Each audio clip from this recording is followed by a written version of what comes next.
गरीब और असहाय लोकंकु साहाय्य करिबा पई सरकार विभिन्न योजना कार्यकारी करछन्ती हेले ताहा पुणी समस्तଙ୍କ भाग्ୟରେ नथाए ସେଥିରୁ ବଞ୍ଚିତ ହୋଇ ବହୁ ଲୋକ ଦୁଃଖ କଷ୍ଟରେ ଦିନ କାଟୁଛନ୍ତି। ଆଜି ବି ଏମିତି ବହୁ ପରିବାର ଅଛନ୍ତି ସେମାନଙ୍କର ମୁଣ୍ଡ ଗୁଞ୍ଜିବାକୁ ଘର ଖଣ୍ଡେ ନଥିବାରୁ ଅନ୍ୟ ଜାଗାରେ ଭଙ୍ଗା ତଦରା ଘରେ ଚଳୁଛନ୍ତି।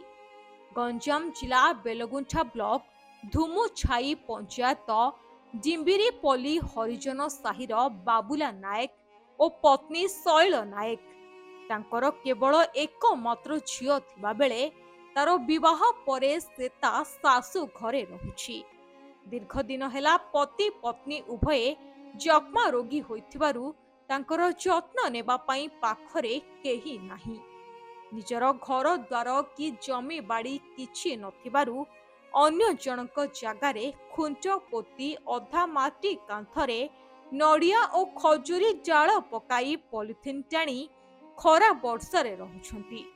ବର୍ଷା ହେଲେ ଘର ସାରା ପାଣି ଗଳୁଛି। ଘରର ସୁରକ୍ଷା ପାଇଁ କବାଟ ଖଣ୍ଡେ ମଧ୍ୟ ନାହିଁ। ଖୋଲା ଘରେ ରାତିରେ ହିଂସ୍ର ଜନ୍ତୁଙ୍କ ଓ ସରୀସୃପଙ୍କ ଭୟ ଥିବାରୁ ଶାନ୍ତିରେ ନିଦ ଟିକେ ମଧ୍ୟ ହଉନି। ସେମାନଙ୍କୁ ସରକାରଙ୍କ ଆବାସ ଯୋଜନାରେ ଘର, ରାସନ କାର୍ଡ, ସ୍ୱାସ୍ଥ୍ୟ କାର୍ଡ ଓ ବାର୍ଦ୍ଧକ୍ୟ ଭତ୍ତା କିଛି ବି ମିଳୁନି।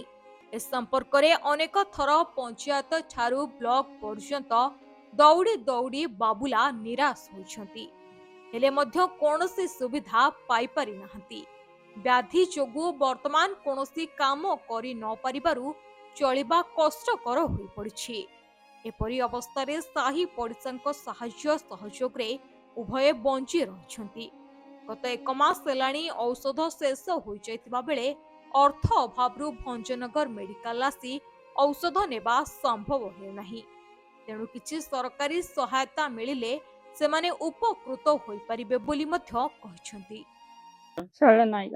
ନାଇଁ ସବୁ ଅସୁବିଧା ହଉଛି ଏମିତି ରହୁଛୁ ଆଉ କଣ କରୁ। ଏମିତି ଦିଦି ଆଣିକି କୋଉଦିନ ହେଇଠି ଏବେ 15 ଦିନ ମାସେ ହେଲା ଆଣି ନାହିଁ ଦେଇନାହାନ୍ତି ଆଉ ଦଉଥିଲେ ବନ୍ଦ କରିଦେଇଛୁ ଦିଆ। ଚଳିବାଟା କେମିତି କଣ ଏମିତି ଆଉ ମାଗ ଚାଷ କରିକି ଆଜ୍ଞା ଖାଉଛୁ ଆଣିକି ଆଉ କଣ ଘର ଟିକେ ନାହିଁ ଆଉ ତା ଆଧାର କାର୍ଡ ନାହିଁ ଆଉ ପେଟ ସାହାଯ୍ୟ କରି ଆଉ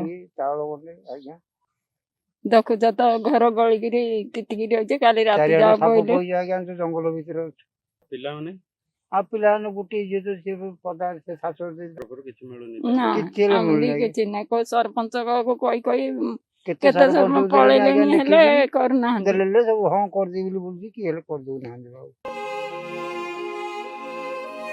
ଭଞ୍ଜନଗରରୁ ଜେକେ ପଟ୍ଟନାୟକଙ୍କ ରିପୋର୍ଟ।